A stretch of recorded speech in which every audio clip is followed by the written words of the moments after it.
Sa Montreal at Laval, Quebec, ang low-wage jobs ay naka-freeze po ang LMIA processing.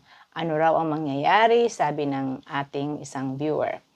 Tama po kasi ang Quebec ay sumama na rin sa move ng buong Canada na ang low-wage jobs ay i-freeze muna o huwag mag-process ng LMIA para sa mga low-wage job. And for Quebec, it's only Montreal and Laval regions.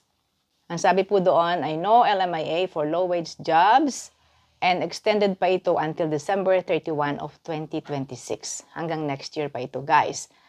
Ang affected po dito ay mga low-wage jobs below the pay na 34 and 62 cents. $34.62. So kung below that amount, ang sweldo, low wage po yun po ay affected. Walang LMIA for Montreal and Laval. At ang isa pang malaking epekto nito, guys, ay pati renewal po ay apektado. So kung expiring ang inyong work permit under low-wage jobs, ay kailangan mag-isip kayo kung paano kayo makakapag-renew o kung anong kasunod na magiging status ninyo. Ang main reason po dito kung bakit ginawa ng Quebec para mga locals ang mabigyan muna ng tsansa sa mga low-wage jobs.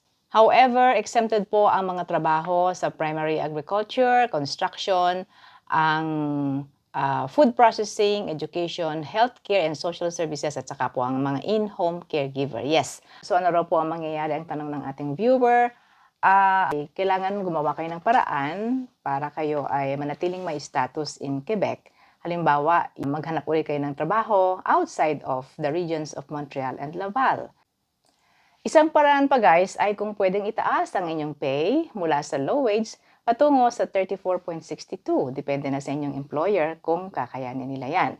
So it's a matter of communicating with your employer kung ang employer niyo ay willing pa rin kayong i-rehire.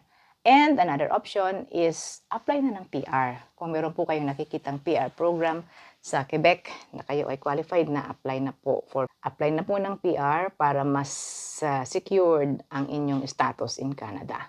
Yan, so good luck po sa inyo ng mga nasa Montreal and Laval regions in Quebec. At yan ang ating munting kasagutan sa tanong ng ating viewer. Thank you for watching. Si Ate Menchi from Toronto.